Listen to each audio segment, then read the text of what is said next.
Hi Elf Volunteers, Jessica Banta here, Center 4 for Bees. It is the life of beekeepers. This one's really fun. The kids get up close to some beekeeping supplies. They learn a little bit about the hives and the comb. And so the first thing that we should do is the little puzzle. So there are a bunch of circles, little paper circles and little paper hexagons in here. Working as a whole crew, a whole group, have the kids first try to lay down as many circles as they can on one piece of paper, like try to have them fit it in there as well as they can, the circles, without overlapping. Then on another piece of paper, have them try to fit as many hexagons as they can without overlapping.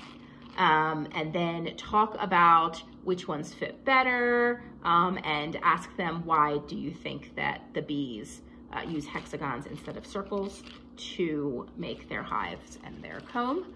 I just found a really cool little article from NPR about it. It's like very short and to the point. So I'm gonna print that out and put that into so the volunteers can just quickly look over it and explain why the hexagons are important. But basically they are really compact, right? They fit together really well with no gaps at all like the circles would have. It's really strong. And it's a really efficient use of space as well. Everything just fits so perfectly into one small compact area.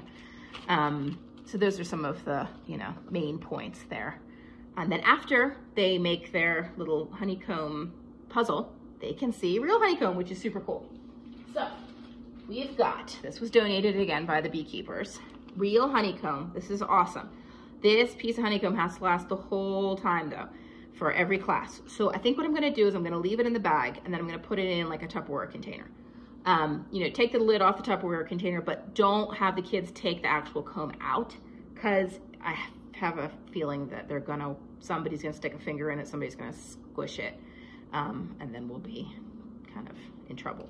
So, have them, they can pass the Tupperware container around, really get a good look at it. Maybe I'll throw some hand lenses in there and they can like really, really look close, but don't have them take it out of the Tupperware, just have them look at it. Same thing goes for this, which is cool. It's more comb, but it's brood comb, which is so interesting to me. I didn't even know about this. It's the nursery comb. So the whole, the whole hive is made of all of these little bits of comb, these hexagon bits of comb, and this is actually where the eggs would be laid, and then they would hatch, and it's really, really cool too. So this one's actually, you could really see the hexagons in this one, so I think this is a really good specimen to look at. I think I'm also going to put this in a little Tupperware container in the bag, and so you can just pass the Tupperware container around. The kids can get their little hand lenses out and really look in there, but try not to have them handle it too much because it's like very, very delicate. But then something they can handle is the little beekeeper's mask. Isn't that cool? So the lady that volunteered this to us, that donated it, well, she didn't donate it, she let's borrow it. She said that we can let the kids try it on, which is cool. So each kid can try it on, basically put their little heads through here and their arms go through here. So this will come down like around their waist so that the bees can't get, up and inside of this area. And then there's like a little chin strap. So each kid can try it on, laugh about it, giggle. It's pretty cute though. And it's a real deal item. So again, though, we have to give this back. So please, don't let the kids go crazy and rough with it. But they can each try it on, which is fun. And then we've got, oh, this part's cool too. Okay, this is a good one. I like this center. Then there's map of honeybee pollination. So you can look at this. This is cool. So it says here that honeybees pollinate crops in all 50 states. But this map kind of highlights the major crop producing states where honeybee pollination is highest.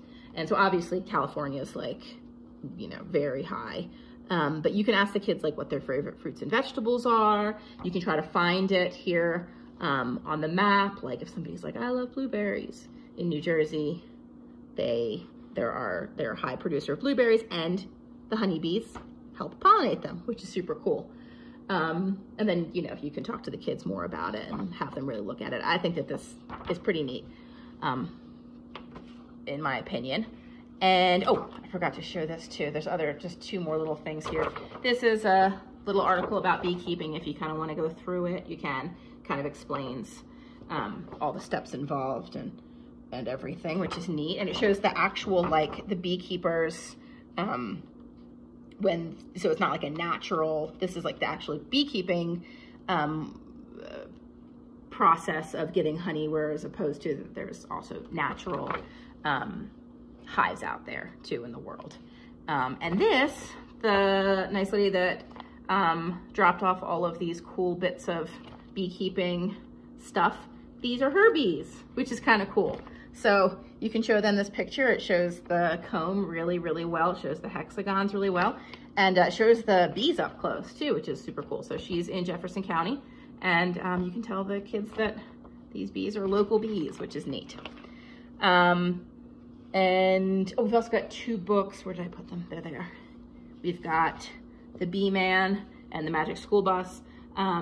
This one's more of like, you know, just a nice story. This one, I'll put some bookmarks in here for the parts that you'll probably want to look at just specifically for this center. And I think that should use up all of your time. So have a good time. Be happy.